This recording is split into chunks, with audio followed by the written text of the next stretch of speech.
Ô glória, graça e paz, meus amados, você que nos acompanha aí pelas redes sociais.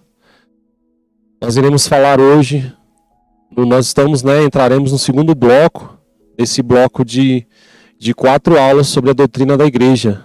Nós falamos na aula passada, o Aleph falou sobre o batismo, hoje nós iremos falar sobre a Santa Ceia. Algo que é tão importante, mas que às vezes as pessoas não participam por não entender, por ter algumas dúvidas sobre a ceia, sobre o que é ceia, como eu participo, quem pode, não pode participar, o que é servido na ceia de fato. Então nós vamos ver aqui o que é a ceia, quem pode, quem não pode participar e quais são os componentes da ceia, né? Então o que é a Santa Ceia? Ela é uma comemoração, é uma celebração de quê? Do sacrifício de Cristo, da morte de Cristo. Nós vamos ler aqui o texto lá em Mateus 26, que fala no momento ali quando isso ocorreu. E sacrifício esse que não é um sacrifício qualquer, é o maior sacrifício que nós tivemos, né? O maior sacrifício que existiu, que existe até hoje, que existirá, porque não vai ter outro sacrifício que superará esse de Cristo. O maior sacrifício de amor por nós, como nunca foi visto antes e nem será visto depois dele. Um sacrifício que está lá em João 3,16, né? Que Deus nos amou de uma maneira tão grande, a ponto de dar o seu Filho unigênito para morrer no nosso lugar, para que aquele que nele crê não pereça, mas tenha a vida eterna. Então era desse sacrifício ali, é esse sacrifício que nós estamos fazendo menção aqui, ao sacrifício de Cristo. E Cristo ali, momentos antes, né? Pouco tempo antes de ser sacrificado, ele decide o quê? Ele prepara uma ceia e reúne os seus discípulos para cearem juntos, para celebrar ali o que seria o último momento de comunhão entre todos eles antes da sua morte, antes do seu sacrifício. Então vamos ler lá em Mateus 26 o que diz. Mateus 26. Enquanto comiam, Jesus tomou o pão e, abençoando-o, partiu e o deu aos seus discípulos e disse: Tomai, comei, isto é o meu corpo. E tomando o cálice e dado graças, deu-lhe dizendo: Bebei dele todos, porque isto é o meu sangue, o sangue do Novo Testamento ou da Nova Aliança, que é derramado por muitos. Para quê? Para a remissão dos pecados, para a purificação dos pecados. E digo-vos que, desde agora, não beberei deste fruto da vide até aquele dia em que o beba de novo convosco no reino de meu Pai. Olha o que Jesus estava dizendo aqui, né? Vamos celebrar esse dia de hoje. Por quê? Porque a partir de agora vocês só celebrarão comigo novamente naquele grande dia lá no reino de meu Pai. Então, ao mesmo tempo que Jesus estava celebrando algo ali de momento com eles, Jesus já estava se referindo a algo futuro. E a ceia também tem esse significado. É algo que Jesus celebrou no passado, que nós como igreja celebramos hoje, mas ela nos remete para algo muito maior que nós celebraremos no futuro, que é a comemoração lá na ceia junto com Jesus no reino de seu Pai. Vamos ler aqui, antes de lermos aqui sobre quem pode e não pode participar da ceia, como devemos fazer para participar da ceia, eu queria ler aqui, queria falar sobre a participação, sobre a ceia lá na igreja primitiva, né? Lá em Atos 2:42 fala sobre a participação. Ali após a morte e ressurreição de Jesus na igreja primitiva, eles continuavam o quê? Eles continuaram nesse costume, nesse ensinamento de Jesus de se reunirem, de estarem ali unanimemente reunidos para celebrar a ceia, celebrar a comunhão, em memória à morte e ressurreição de Cristo, ao sacrifício de Cristo. Então, na igreja primitiva, eles desenvolveram isso ali a partir dos ensinamentos de Jesus, e isso perdura até hoje, e é para durar até aquele dia que nós nos encontrarmos com Ele lá no reino de Deus, onde nós iremos celebrar juntos. Então, está lá em Atos 2:42. Quais são os componentes da ceia? É dúvida, às vezes as pessoas têm dúvida. Ah, mas quais são os componentes? Quem participa? Ah, porque na igreja X lá só participa fulano, na igreja tal é ciclano, beltrano. Nós não estamos aqui para para ensinar doutrinas. Estamos aqui para falar sobre o que a Bíblia nos ensina, vou me limitar a falar para vocês o que a Bíblia nos ensina, o que Jesus deixou de orientação para nós aqui. Pegando primeiro esse texto, né, que ele está se relacionando ali com seus discípulos, e vamos passar por outros textos. Inclusive aqui o próximo que nós iremos falar é sobre 1 Coríntios 11, a partir do 20. 1 Coríntios 11, a partir do 20, que Paulo vai trazer alguns requisitos para participação ou não participação na ceia. Na verdade, Paulo está trazendo uma exortação sobre o que estava acontecendo em relação à ceia lá em Corinto, no meio daquele povo, que eles estavam participando de uma forma indigna.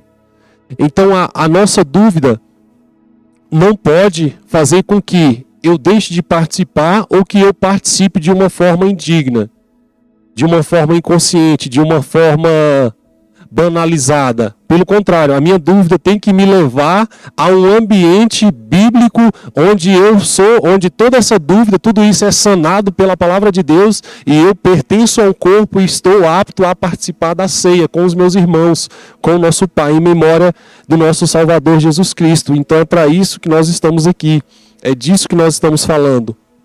De sermos pertencentes a um corpo, e nesse corpo nós anseiamos por quê? Por estarmos juntos, celebrando em memória de Cristo e ceiando, e juntos, e fortalecendo essa união, essa comunhão. Então Paulo vai dizer aqui, porque estava havendo vários problemas em Corinto, e esses mesmos problemas que haviam com o povo de Corinto, acontecem hoje no meio de muita gente, essas dúvidas, esses problemas. Uns deixam de participar porque acham que é algo místico, outros já participam de qualquer forma, acham que isso não tem significado nenhum, que é um mero pedaço de pão, é um mero copo de vinho, e nós vamos entender que não é nem uma coisa e nem outra. Ele tem sim o seu significado, porque ele nos remete para o sacrifício de Cristo, mas nós também não podemos mistificar ele como se fosse algo idolatrar um pedaço de pão e um copo de vinho. Então nós vamos entender aqui o que significa. O que é o pão, o que é a ceia? Os componentes da ceia. Ali nós temos o pão, que representa o corpo de Cristo, corpo este que foi moído, assim como o pão é moído, a farinha é moída ali para ser preparado o pão.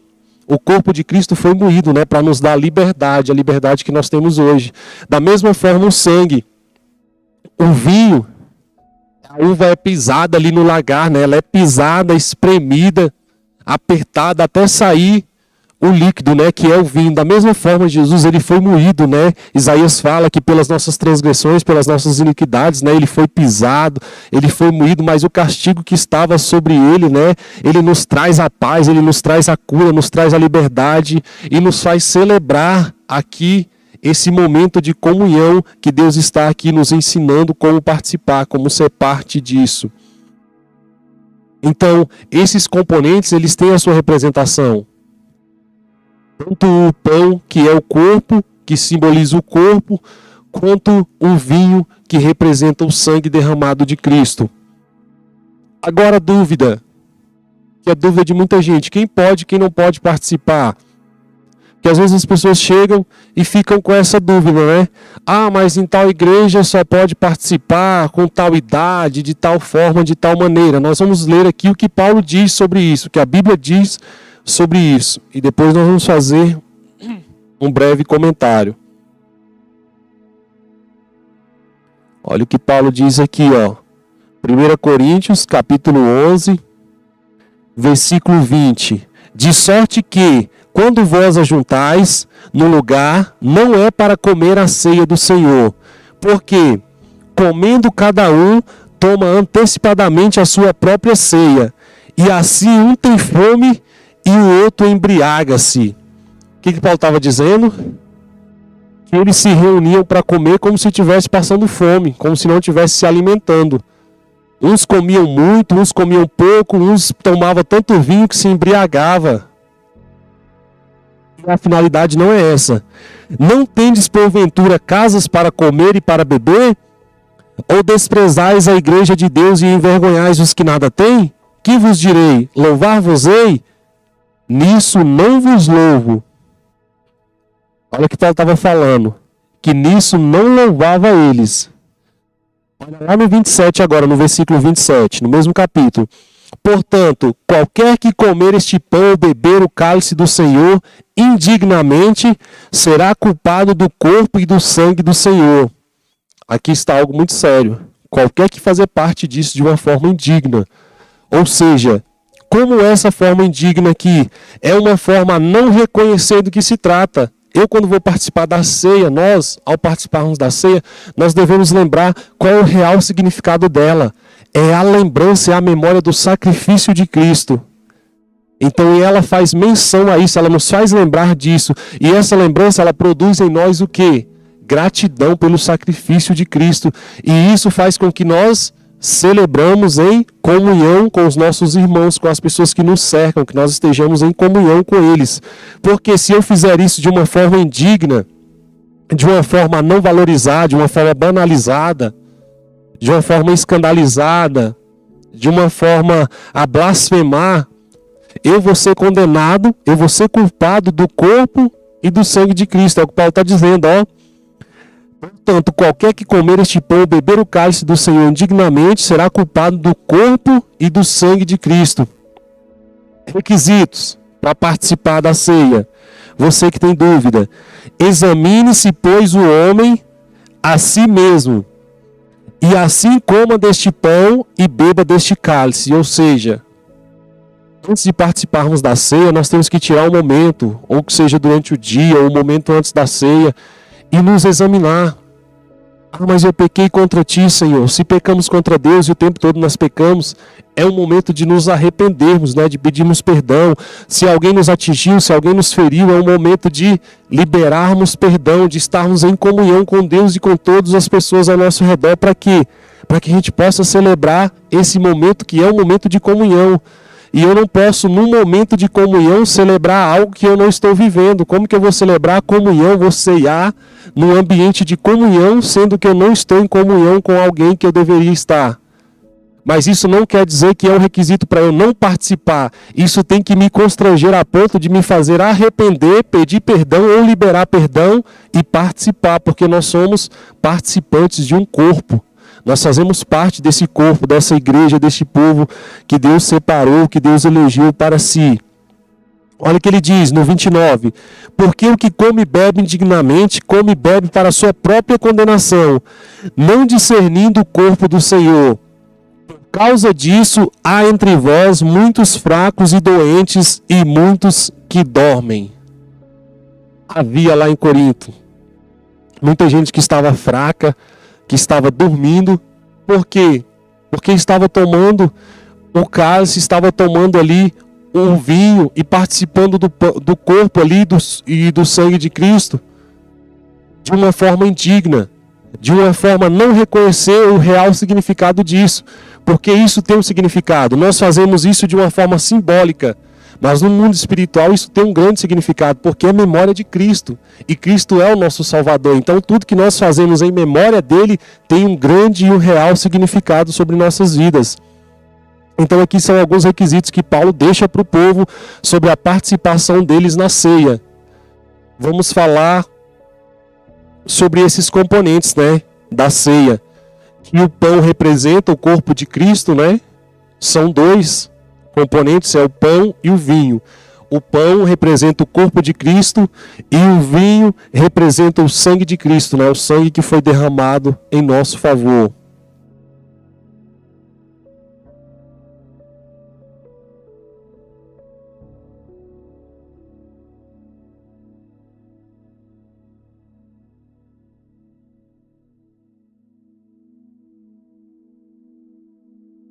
Sobre o vinho e sobre o pão, só uma observação que eu vejo que muitas vezes, já vi muitas pessoas tendo dúvida em relação a isso, ao pão.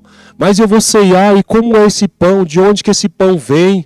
Eu só vou comer, eu só vou ceiar se for um pão que o padeiro, o fulano de tal, que é o pastor, que é o irmão da igreja, produz.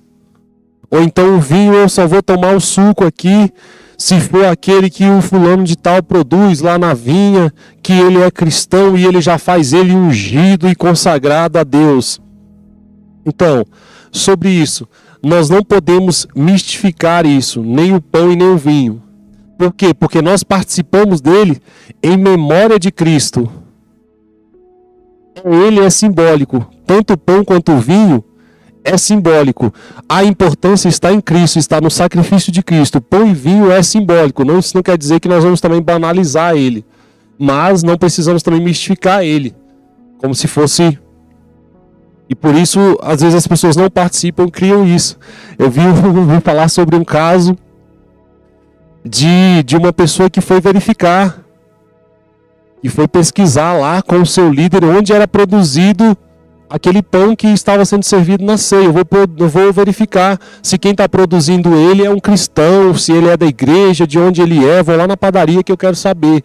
Então isso aí é uma coisa que não tem relevância aqui. Se for uma pessoa cristã, se for uma pessoa que confessa a mesma fé que nós, glória a Deus por isso. Mas se não for, nós vamos fazer em memória de Cristo, vamos abençoar aquele pão, aquele vinho e vamos participar, porque é em memória de Cristo, não é em memória do padeiro, não é em memória de João, de Maria, de Ciclano ou de Beltrano. É em memória de Cristo, aquele que se sacrificou em nosso favor. Sobre o pão e o vinho, sobre a forma de preparo dele, continuando aqui sobre essa forma de preparo. Porque muita gente também tem essa dúvida, né? Sobre como é preparado. Então, primeiro eu te aconselho a não se prender a isso, a essa forma de preparo. Por quê? Porque o vinho que nós servimos aqui na igreja, por exemplo, é o suco de uva. Aqui não se serve vinho fermentado, vinho com teor alcoólico. E o pão também que é servido é o pão asmo, ou seja, é um pão preparado sem fermento, que era o que eles serviam naquela época nas festas comemorativas lá. Os judeus tinham esse costume de servir, tanto que tinha a festa dos pães asmos, né? Que eram ali servidos pães sem fermento. Da mesma forma o vinho, que é dúvida de algumas pessoas. O vinho é com fermento ou sem fermento? É alcoólico ou não?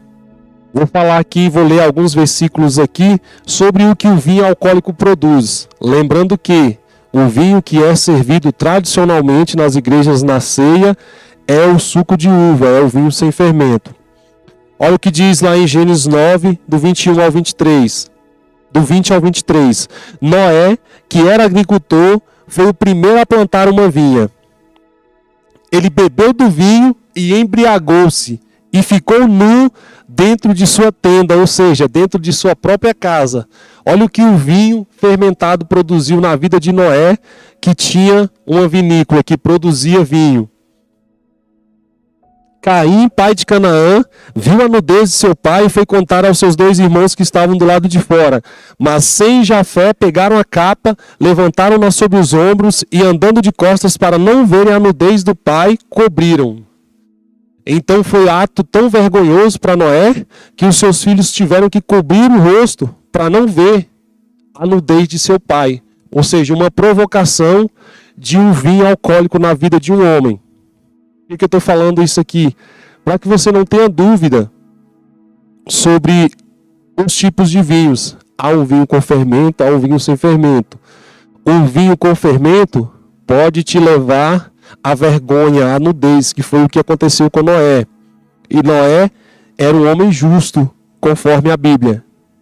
Provérbios capítulo 20, versículo 1 diz assim: o vinho é zombador e a bebida fermentada provoca brigas. Não é sábio deixar-se dominar por eles. Efésios 5,18 fala sobre nós não nos embriagarmos com vinho, mas buscarmos sermos cheios do Espírito Santo de Deus. Paulo diz lá em 1 Coríntios 6,12: tudo me é permitido, mas nem tudo me convém.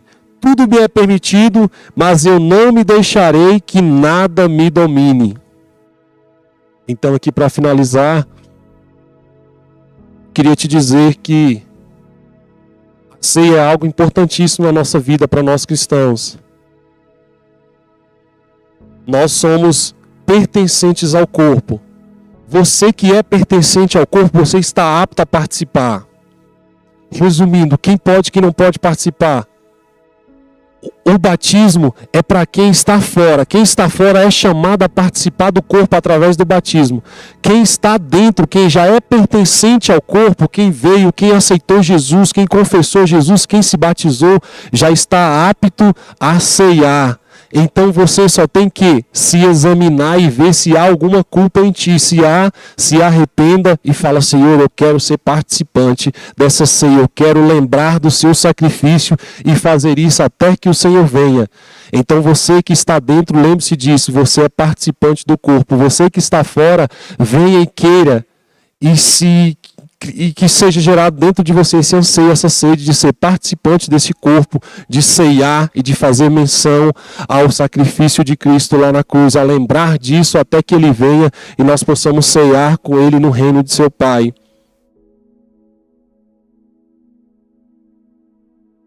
Amém? Então você que nos acompanha, curta aí, compartilhe, comente.